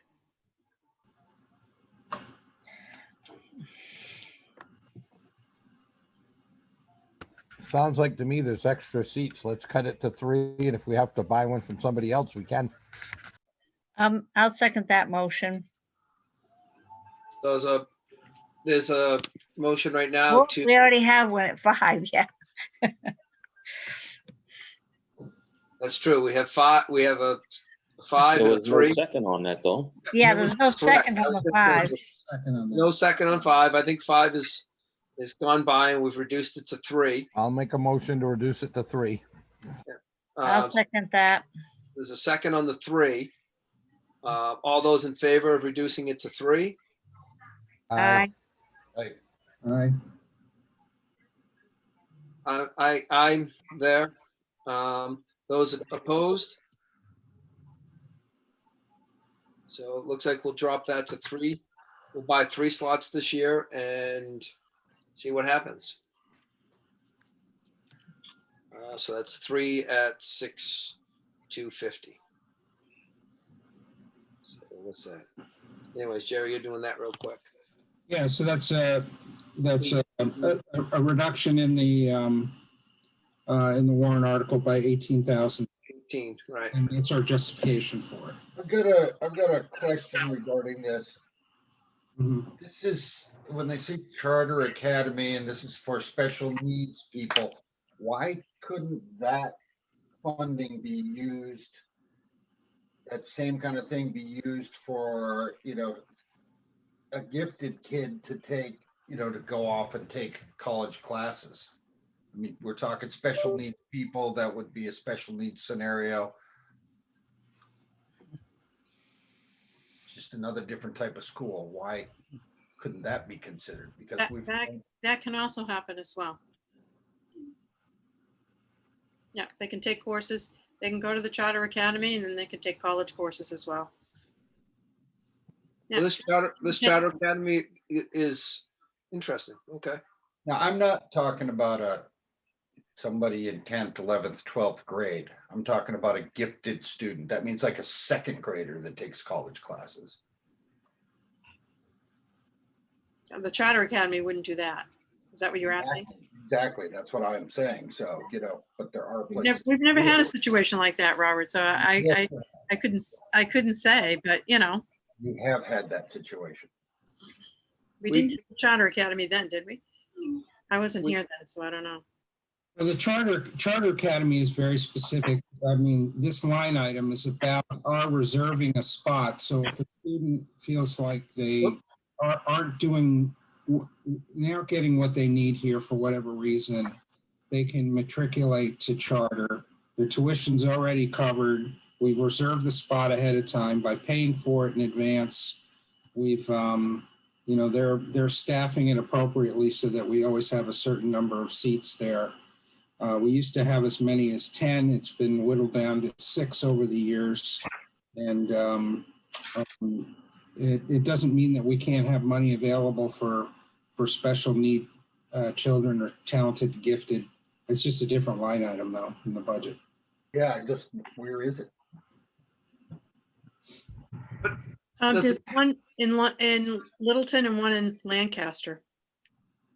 No. Where's the line item that would cover Sorry. this? Jerry was just saying, there's another line item for it, but that's what I don't. That's what I don't. asked that, Robert, I asked that question for it in the last school board meeting. So it's being investigated. Yeah, I'd just like to see a line item for that because you're gonna, it's happened before. No, I agree with you 100%. And we do not want that to happen again. And that's why I asked it. It should be in the minutes of the school board meeting. It was asked, and we'll come up with some answers for that. Mhm. Thank you. All right. Awesome. The next, so that was reduced to 3. The next item I had was 1220 summer school special ed. I don't know. I think we've kind of heard towards that. I don't know if anybody has any more or has any other concerns, questions. I believe that is the extenuation of charter. Is that correct? No, partner. There's 31,000 in there for the partner, and then there's the staffing. Yeah. I'm getting chartered and partnered out here. Sorry, I meant partner. Thank you. I meant partner. And I think we heard for that. Is there any? I would say to maintain the 51,790. If anybody has any questions, concerns, or second that, or I'm with you. okay. All those, I'm gonna take that as a favor. All those. Well, we don't have to vote on that, Tucker. Yeah, We're we not don't. changing nothing. Oh, It's just yeah. to see. But hey, you know what? Yeah, you're right. I'm sorry. I wasn't thinking. Yeah, we don't have I'm to. getting punchy, guys. I apologize. I'm getting punchy. All right. Good point. All we have to do is vote on changes. Thanks. I'm getting crazy. All right. The next one I had was 13,561, the CTE program. I had that in front of me. It was 20,000. Is that correct? I think people had some question on that. Is that the vocational programs for White Mountain and Littleton? Yes. Yep. Are there any questions on that, or? No, I'm good with it. It's Well, pretty much flatline budget over the last 3 or 4 years, and certainly seems a program that we feel like we're getting some value for our students. But and there again, is that something we can look forward to bringing in house? Is are there talented staff that can meet those needs in house? Just throwing that out there. I don't know that we can right now, but I agree with you, Bonnie. I hate to see all the schools that shut. When I was in high school, those were huge programs, and they're all shut down now. yeah, I agree. A lot of kids, that was a great, even just an outlet for them during the day to go and learn and do something different. It really helped them. But okay, I agree with you, and I didn't know. Actually, someone had mentioned adding, but I think the adding was if we ever grew the program in-house. and Mike and John and Joe and others in the past really tried to grow the trades and the extra programs that enrich a student's experience and may make a difference. That may make a difference. They may find a career out of some of these extra interests they could pursue in-house. And so, I think that's a worthwhile effort. It didn't work. They should have put a yeoman's effort into trying to build build programs for opportunities other than the basic academic opportunities. And it materialized into one small program for middle school kids, nothing for the high school kids. But, I think that's a place that I certainly would be willing to put some money into providing experiences, along those lines. All right. And again, I don't disagree with you. I loved going to my shop class. It was a break from my day. So I'm still going to have someone else change my oil. But anyways, no. Well, John became a mechanic, the auto industry, but he loved his time in the carpentry department. There you go. He All went right. to in Plymouth. So, it just enriches your whole experience. Yep. So, all right. So that, I didn't know if there was anything we wanted to do there. We mentioned it. Jumping to 1,400,730, which was, I believe, the fencing for the baseball and softball fields for 3,900. I make a motion to delete that. Is there a second? I'll second it since I'm the only one not muted. And look, I was just scrolling down to see who was or wasn't. All those in favor of not having the fencing in the budget this year? I know I'm a yes for taking it out. Yes. Yeah. Yes. Yep. Anybody opposed? Okay, so we'll get that one, Jerry. I appreciate you taking all those notes for us. Next thing I had on the budget. Yep. Question? Oh, I'm sorry. Was the 2110 323 adapt for 20,000. 10. I think, and again, I think we were okay with it because it reduced by 20,000. I didn't know if someone had some more questions since Judy and Deb weren't here last week about it. I remember it being that someone moved over from half-time to full-time, so that's been changed over. So I don't know if there was any more questions about that, so that's why I put that on the agenda or the list. Didn't we kind of do a 50-50 adapt in, was it social worker? What was it? Yeah, it's a half health and half adapt, Health. if I recall. Health, half, but I noted it's half health and half adapt, but it's the same person. Right. With those two different skills, I'm just They're very similar skills. Similar making a skills. comment. But I didn't know, again, there was some question about it when we went over it last time. About where the services were, I guess, or I don't know, but if there are no questions, we can just leave it and move forward. Like I said, that's been reduced from 40 to 20 due to I'm shift. fine. I'm Okay. fine. All right, awesome. We're getting close to the 8 o'clock hour here, guys. So, We may have to go until 9. We've got so much to do. oh, geez, you're killing me. How far down the list are you? How many? Well, there's some big ones down at the bottom there. Yes. So we might need a night for a couple of those. 2120 was guidance. That there was some concerns in talking about guidance. I have that I went right to the total of 16,129. Right. Again, I had that as a question or concern on our notes last week.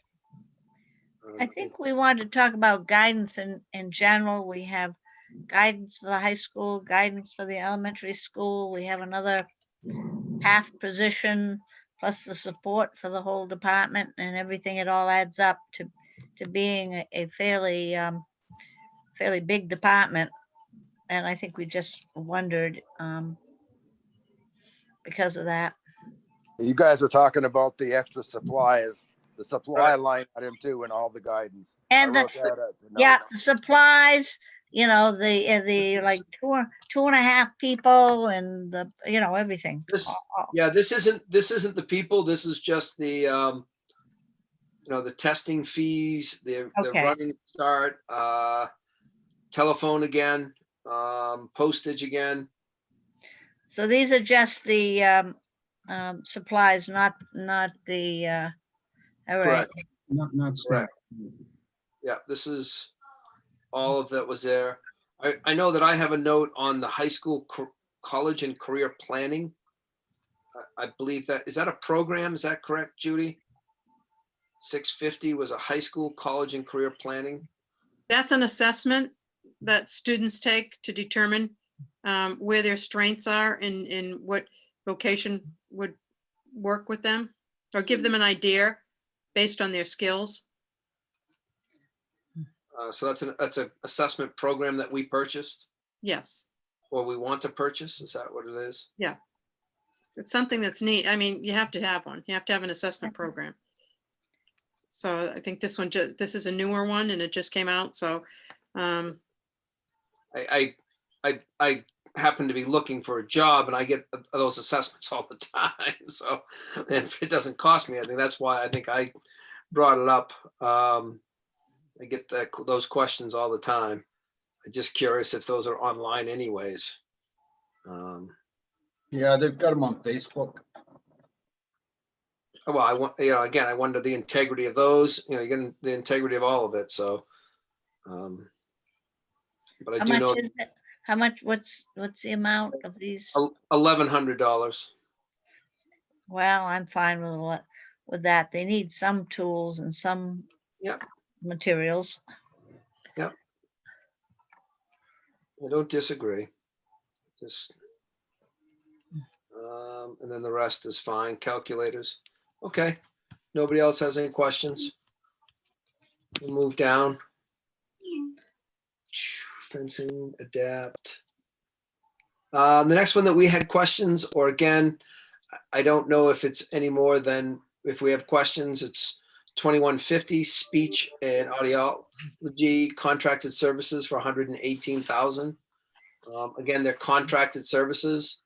I don't know how much we can do about it except for to say goodbye to the contract or keep it. But I had in my notes, and one other person had mentioned it in their questions the week before, so I put it on the list. Are there any questions for Judy? Judy? I think we were just looking at all the contracted services, throughout the partners program. There's 208 and there's 100 and something and another one further down 100 and something and on you go. If you add up all the services we're contracting out, it's substantial. It can add up to $1 million very quickly with, and I don't know, one of us thought, well, it would be interesting to add up everything we contract out, everything, all the different, including every department. I think it's a fairly substantial money that we spend on outside expertise and assistance. I think that's really the only point we made with Well, that was a question. Next one too, which was another contracted, I think 2430 custodial repairs and maintenance, 19,000. I wrote contracted. I don't know why. And maybe that's because I was thinking that we were contracting that out. Tucker, I had one just one point on that. It's just, that with the speech and audiology, with that number going up, the idea was that it was replacing work that was being done by an employee, which is something that we should consider, when we're reviewing, what's the reasonable number of staff. So yeah. If you replaced a staff member, then theoretically you'd have one less staff person. Right. That's I didn't put that particular item on this list, but I think it's that's a great point. Something to take into account. So yeah, that's a great point. Okay, good. So we And get, in regards to the custodial contracted services, I think plumbing was mentioned in that. Yeah. okay, so that, go ahead. I think we thought that a good many more things could be done in-house. I mean, an electrician, you need an electrician, but a lot of the other types of repairs and so forth potentially could be done in-house. I would assume if they could do it, they would, but I don't know. We used to. Yeah. I would Yep. assume if you used to do it, and if you could do it, you guys did. You only Yeah. called when needed. Yeah, I have a hard time with like lining the parking lot when it just gets scraped off every year. We pay top dollar to have it lined and it gets scraped off every year. I mean, we used to do that in the house. That's just an example. That's Yeah, just my.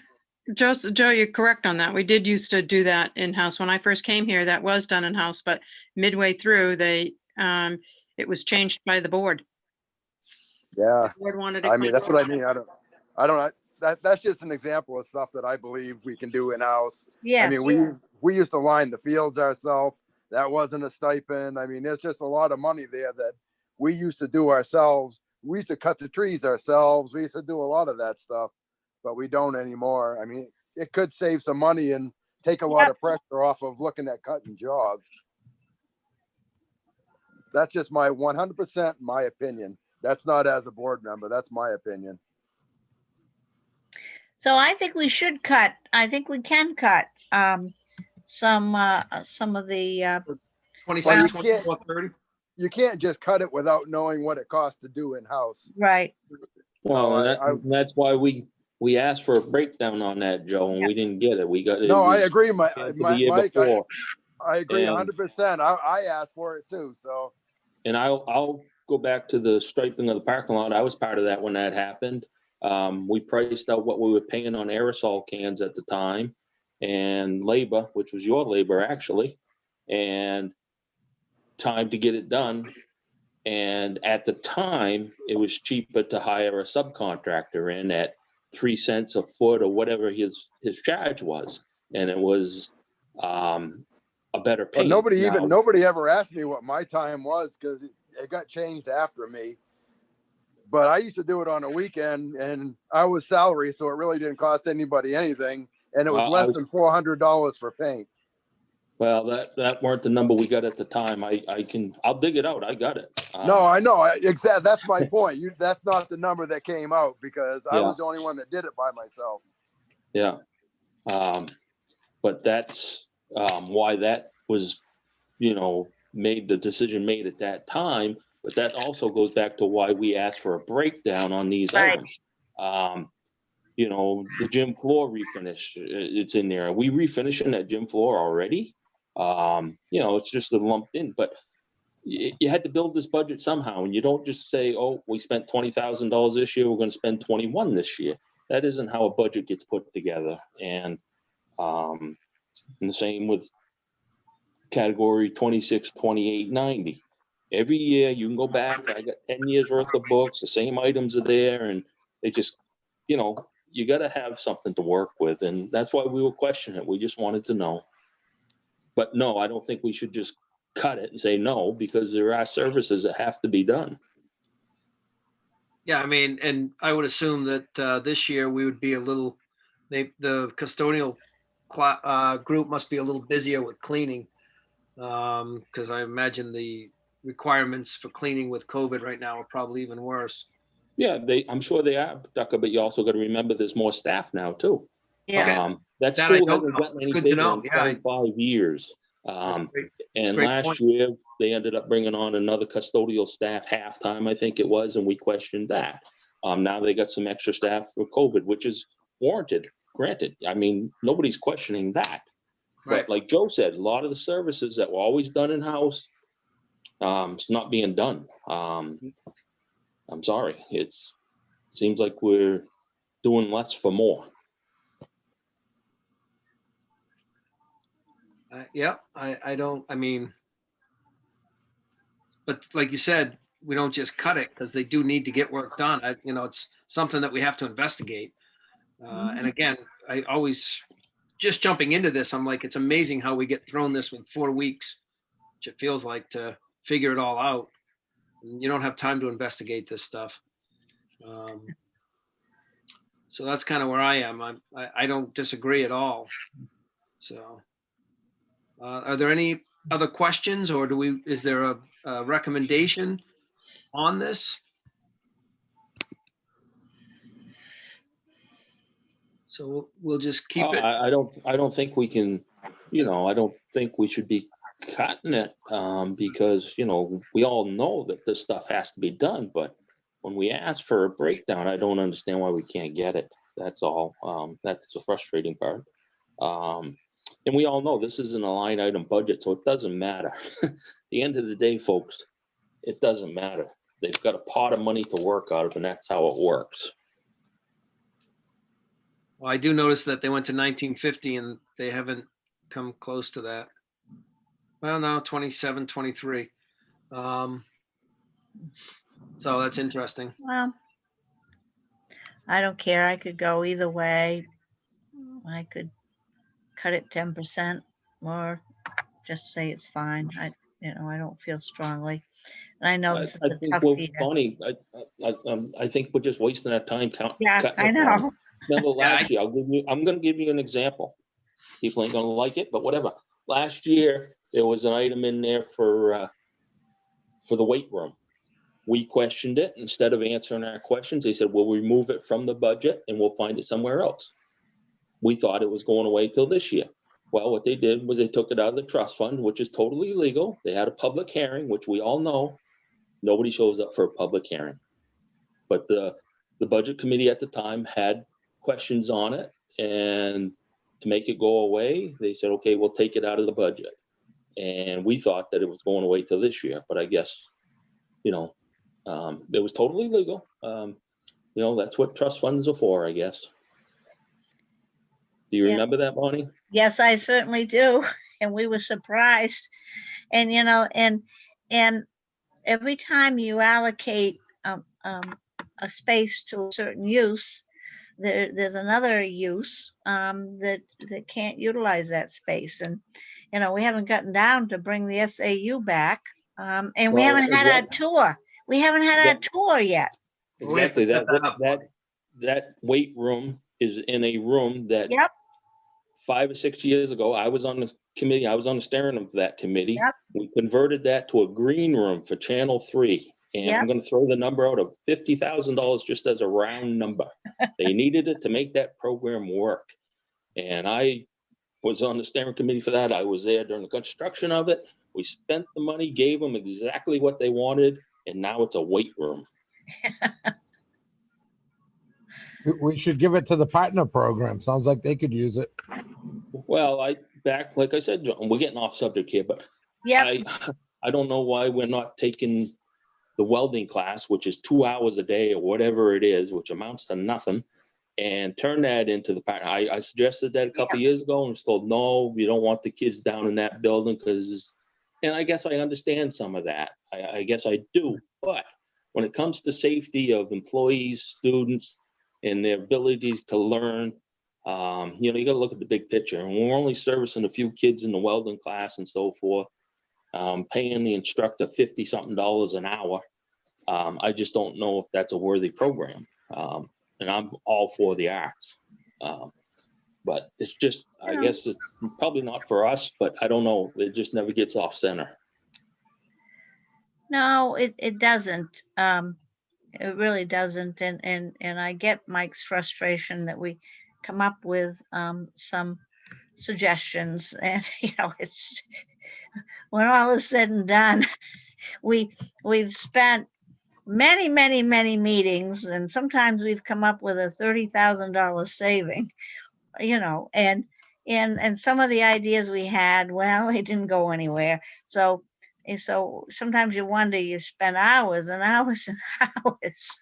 We spent hours and hours and hours, and in the end, it didn't make all that much difference to the educational program or the impact on the taxpayers after trying really hard to make a difference. Yeah, no.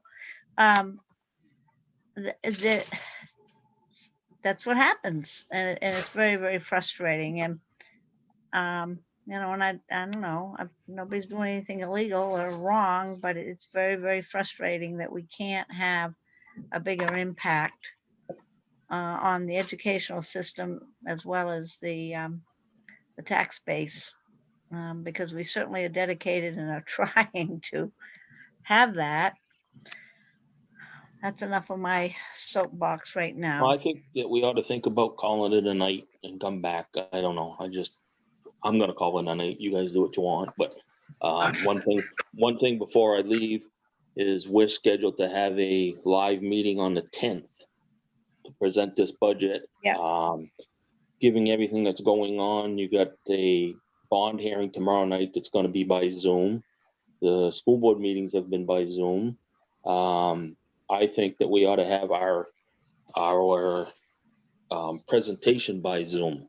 I don't think for us to be in that situation, selectmen meetings aren't live either town, and I think our health is as important as anybody's health, and people have the capabilities to watch us by Zoom. We may get a bigger crowd. Generally, we get a few school board members. We'll get a couple from the community that'll come live, but that's usually the attendance we get. So maybe if we have it Zoom, we may get a better attendance, and it would be for our safety also. I second that motion. I think that's a great idea, and I think when we get there, I think we should do that. So I'm in favor of that also. I'm also in favor of seconding the closing down for the night, but I think we'd have to add a night. Yes. We're going to meet on Thursday. I was gonna say, did we ever officially say for Thursday, Jerry? No, we don't have Thursday on the calendar at this point. So, because I'm all for shutting down tonight. You all need to remember that tomorrow night is the bond hearing, which you should find time to weigh in on that, because that's one of our warrant articles. That's the biggest warrant article. And I think that it would be, worthy for us to weigh in. Some of us are very unfamiliar with it, and some of us are very familiar with it. So we weigh in on that tomorrow night, watch it, comment, whatever, and then we reconvene on Thursday and finish our work. We set all the budget committee members up as for tomorrow night's meeting as a panelist, so you'd be right here in the meeting. We just thought that was easier, so you could get any of your questions answered instead of having to bring you in and out of the room. So Deb, we'll get a reminder to click on the Zoom. Yep. You might have already gotten one. I'm not sure when that was coming out, but you will get a reminder an hour before. I think it came out today, Deb. Yeah, okay, so you get that reminder tomorrow. And what time is that? 5 o'clock?